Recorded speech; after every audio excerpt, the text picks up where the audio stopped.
ancient Egyptians, ancient Mesopotamians, and the British Museum. Hi, I'm Henry McCall.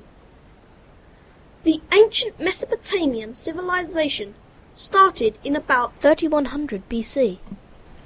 This is the first written record that humans have. It then ended in about 539 BC. The ancient Egyptians started in about 3150 BC and ended with the death of Cleopatra in about 30 BC. Although ancient Egyptians started settling near the Nile in about 6000 BC. Ancient Mesopotamia is roughly where Iraq stands today. And ancient Egypt, more or less, has the same boundaries as modern-day Egypt.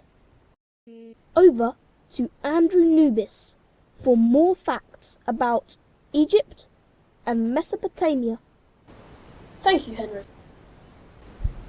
Hi, I'm A. Nubis. Did you know that the ancient Egyptians, both men and women, wore makeup? The green eyeliner and black eyeliner they wore was made from copper and lead.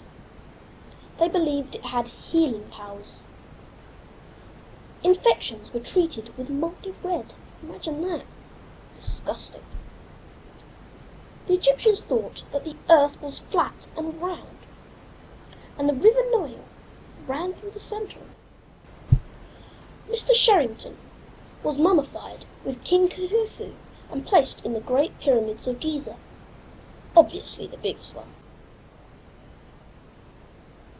Mesopotamia means lands between the rivers, which is actually what it is.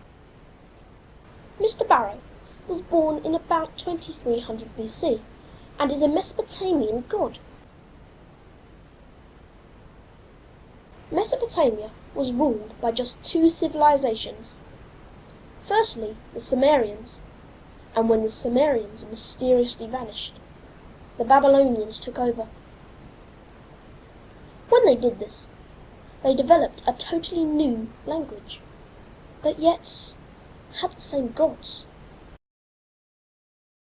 As far as human records go, the Mesopotamians were the first to ever have a written, structured language. Their writing was called cuneiform. It involved a series of impressions into clay using wedges. Before that, it used to be just simple drawings of what the shapes looked like. Here, I will be using Play-Doh rather than clay. The first symbol I will be demonstrating will be barley. Notice how it has developed from a picture into a symbol.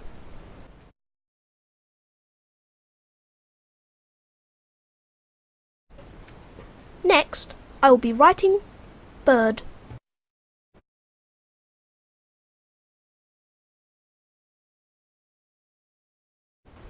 Notice how it has also developed from a rough picture into a symbol. A well-known remnant of the ancient Egyptians are pyramids. These were the tombs for pharaohs. One of the first pyramids built was the Pyramid of Djoser. This was built in about 2600 BC. Originally, it was surrounded by a 34-foot wall, which had 15 doors in it. But only one of these doors opened. Some of the most well-known pyramids are the Great Pyramids of Giza. These were built in about 2540 and were finished in about 2560 BC. These were built for King Khufu and his two brides, him being placed in the largest one in the centre, and his two brides either side. You know, the best place to find out more about ancient Egypt and Mesopotamia is the British Museum. The British Museum was established in 1753 through the bequests of the physician and scientist Sir Hans Sloane. The museum first opened to the public on the 15th of January 1759 in Montague House in Bloomsbury, on the site of the current museum building. The size of the museum and the number of its exhibits expanded over the following 250 years, mainly as a result of the expanding British Empire. Collections related to natural history were separated, which eventually created the independent Natural History Museum in the early 1960s. Book and manuscript collections were also separated, which eventually gave rise to the independent British Library, which moved to its own building in 1997. The original 1753 collection has grown to over 8 million objects at the British Museum, 70 million at the Natural History Museum, and 150 million at the British Library. The museum has expanded and been renovated throughout its life. One of the most stunning developments was the creation of the Great Court, with its flowing glass roof completely covering the area surrounding the original reading room. It is the largest covered square in Europe. The museum's collection of about 8 million items is one of the greatest in the world, including works from all continents and most civilizations, preserving the story of human cultural development. Miss Peebles, what did you think of the British Museum?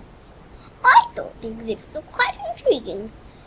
They showed us unique displays such as the Rosetta Stone. And what has the Rosetta Stone taught us? The carvings on the stone helped us to translate Egyptian. Egyptian? Wow, that's quite interesting, isn't it? Yes, I agree with you.